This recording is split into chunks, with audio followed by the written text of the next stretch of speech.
Мать на несколько секунд оставила годовалого ребенка наедине с собакой. Она была шокирована, когда вернулась в комнату.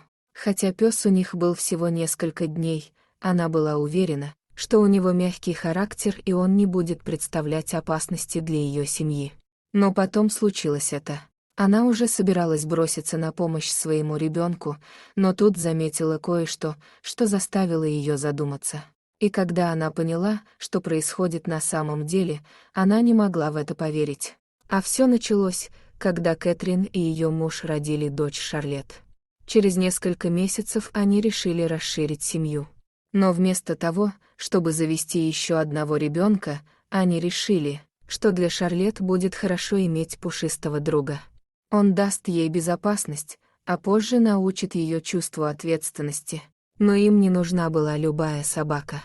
Пара подумывала о покупке щенка у заводчика, чтобы у них была собака именно с теми качествами, которые им нужны для их семьи. Однако, в то же время она также хотела подарить собаке хороший дом, у которого его еще не было. По воле судьбы вскоре они узнали о собаке-спасателе, которая изначально была получена от заводчика. Единственная проблема заключалась в том, что его порода имела репутацию агрессивной и непредсказуемой. Это был взрослый кобель-доберман.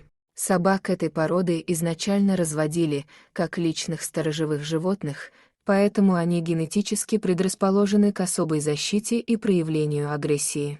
Но было что-то особенное в этой собаке, с которой столкнулась Кэтрин.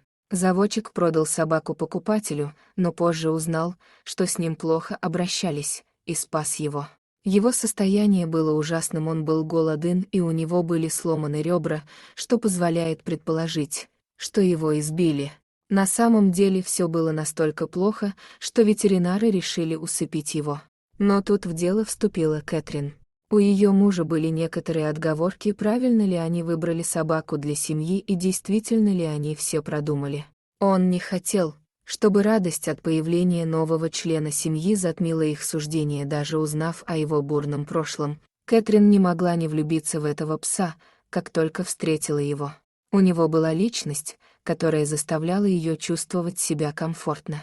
И вот, несмотря на все предупреждения, она усыновила его и назвала Ханом. Ей не терпелось забрать его домой и познакомить со своей 7-месячной дочерью. Но это не означало, что она будет безрассудно вести себя с новой странной собакой в своем доме. Она решила принять все меры предосторожности. Первые дни, что Хан был в доме Кэтрин, ни она, ни ее муж не сводили с него глаз.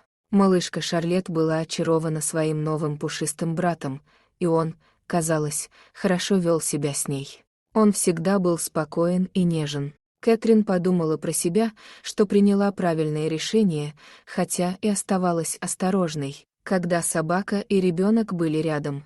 Но затем, в один прекрасный день, вся ее точка зрения изменилась.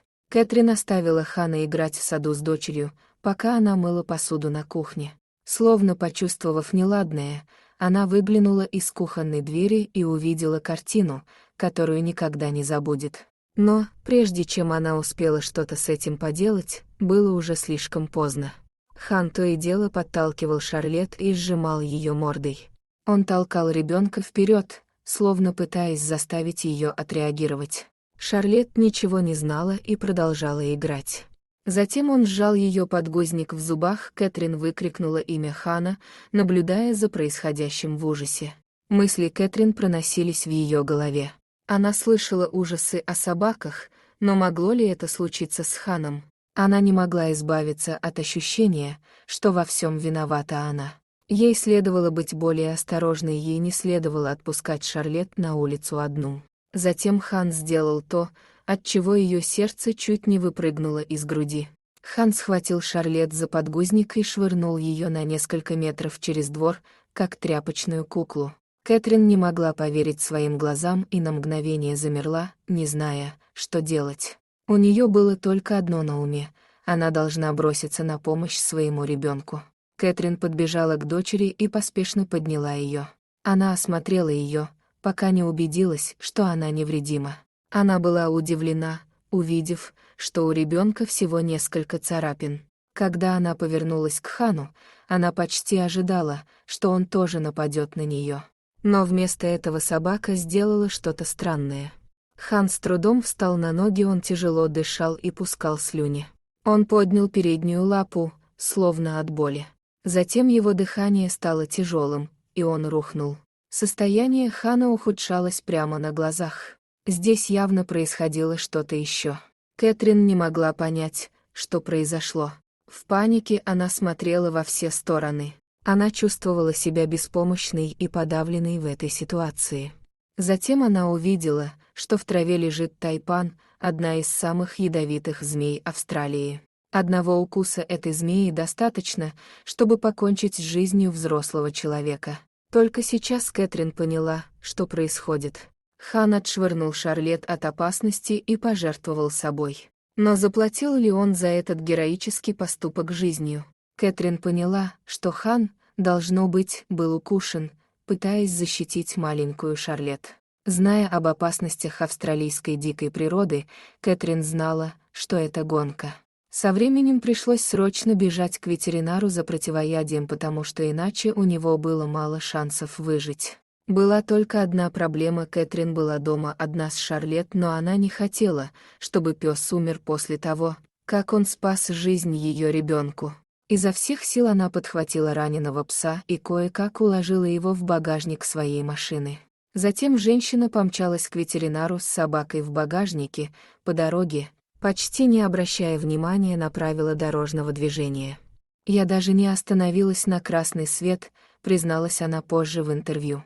Кэтрин добралась до ветеринара, который немедленно принял хана и сделал ему инъекцию противоядия. Хотя Кэтрин очень хотелось узнать, как себя чувствует ее собака, ветеринар сказал ей, что им придется подождать до следующего утра, чтобы увидеть, подействовало ли противоядие. Она неохотно пошла домой, не зная, чем все закончится.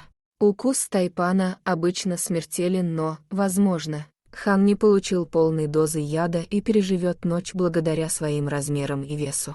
Один эксперт предположил, что он мог выжить, потому что змея не смогла ввести весь свой яд ему в лапу, но он не хотел возлагать на Кэтрин особо больших надежд. Так или иначе, Кэтрин всю ночь молилась, чтобы хан выжил. Она не закрывала глаза и волновалась до следующего утра. На следующий день ей позвонил ветеринар. Молодая женщина заплакала. Хан был в стабильном состоянии, и уже на следующий день он вернулся домой. Маленькая семья не могла поверить своему счастью. Дорогие зрители, если вам понравилось это видео, то ставьте лайк и подписывайтесь на наш канал. До свидания.